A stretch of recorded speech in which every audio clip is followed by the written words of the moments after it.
না, কথা দিয়ে কথা রাখে না পাকিস্তান। তাদের রক্তেই তো বেইমানি আবারও তা প্রমাণিত। স্বভাব যায় না পাকিস্তানের। সম্মতির পরও আবারও সংঘর্ষ বিরতি লঙ্ঘন। সংঘর্ষ বিরতি ভেঙে পাকিস্তানের গোলাগুলি, ফের সংঘর্ষ বিরতি লঙ্ঘন পড়শি দেশ পাকিস্তানের। এখনো নওসারা সেক্টরে গোলাগুলি, পাল্টা প্রত্যাঘাত ভারতের। উড়ি সীমান্তে পাকিস্তানের ড্রোন ধ্বংস করলো ভারত। পাঠানকোট, ফিরোজপুর, রাজস্থানের বারমেরে ব্ল্যাকআউট। অস্ত্রবিরতির কি হলো প্রশ্ন মুখ্যমন্ত্রী ওমর আব্দুল্লাহ।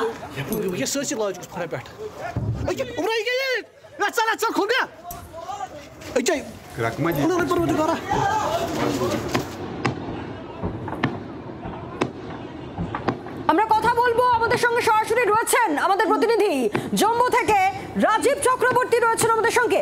রাজীব, অস্ত্রবিরতির কি হলো এই প্রশ্ন শুধু জম্মু কাশ্মীরের মুখ্যমন্ত্রী ওমর আব্দুল্লাহ নয়, এই প্রশ্ন গোটা দেশের, ভারতের।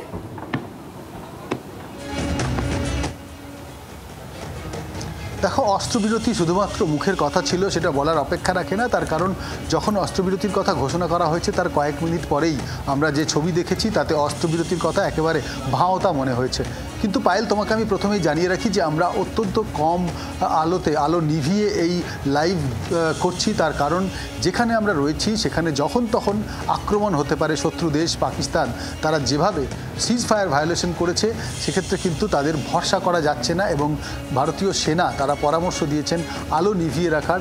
এই মুহূর্তে জম্মুতে ব্ল্যাকআউট সরকারিভাবে ঘোষণা না হলেও সাধারণ মানুষ তাদের নিজেদের উদ্যোগে এবং স্থানীয় প্রশাসন তাদের নিজেদের উদ্যোগে স্ট্রিট লাইট বন্ধ করে দিয়েছেন। প্রত্যেকটা বাড়ির আলো নিভিয়ে দেওয়া হয়েছে।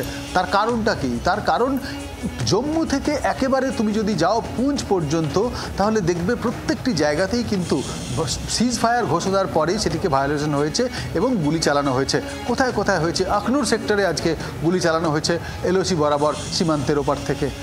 রাজৌরিতে ভয়ঙ্কর অবস্থা। রাজৌরিতে শুধুমাত্র গুলি চালানো হয়নি, সিজ ফায়ার লঙ্ঘন করা হয়নি, সেখানে আর্টিলারি ছোড়া হয়েছে।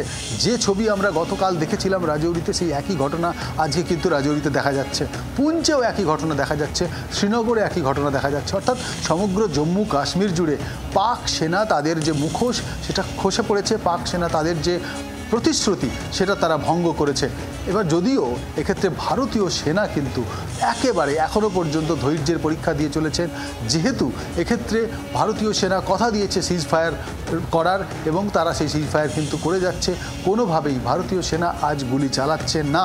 কিন্তু যখন ড্রোন উড়ছে তখন সেই ড্রোনগুলিকে যে ভারতীয় বায়ুসেনার যে বিশেষ S-400 যে ব্যবস্থা রয়েছে, অর্থাৎ যেখানে এয়ার ডিফেন্স সিস্টেম, সেটিকে কিন্তু অ্যাক্টিভ করা হচ্ছে এবং সেক্ষেত্রে সেই ড্রোনগুলিকে গতকাল যেরকমভাবে দেখেছি গুড়িয়ে দেওয়া হচ্ছে।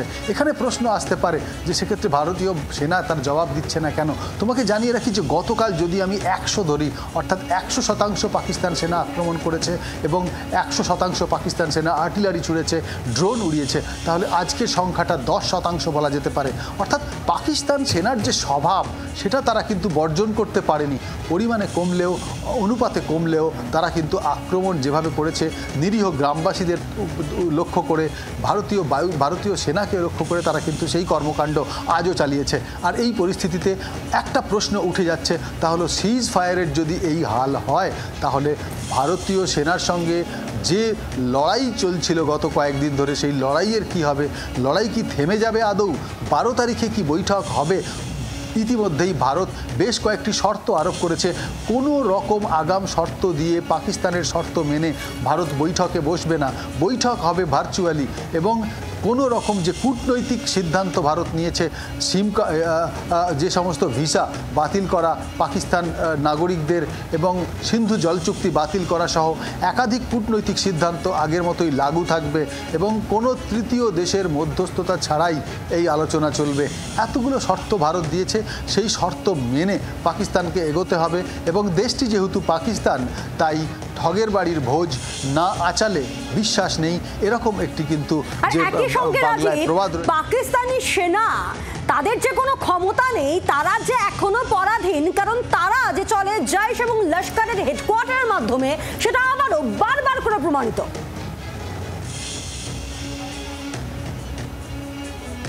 একেবারেই দেখো, তুমি যদি দেখো আজকে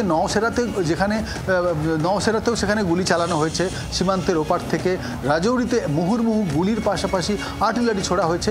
এই যে পাকিস্তানের সেনার এই যে আচরণ, এটা থেকে একটা বিষয় স্পষ্ট, তারা ভয় পাচ্ছে। ভারত আবার আক্রমণ করবে নাকি। ভারত আক্রমণ করলে ভারত কিন্তু কোনো নিরীহ গ্রামবাসীকে আক্রমণ করছে না, সরাসরি পাকিস্তান সেনার ঘাঁটিতে, জঙ্গি লঞ্চ প্যাডে, জঙ্গিদের আঁতুড় ঘরে আক্রমণ করছে। আর পাকিস্তানের ভয় এখানেই, তাদের এমনিতেই সেনার মেরুদণ্ড, পাক সেনার মেরুদণ্ড কার্যত ইতিমধ্যেই ভেঙে গিয়েছে। পাকিস্তানের যে সমস্ত এয়ারবেসে ভারত ইতিমধ্যেই অ্যাটাক করেছে, তাতে তাদের একেবারেই মেরুদণ্ড ভেঙে চুরমার হয়ে গিয়েছে।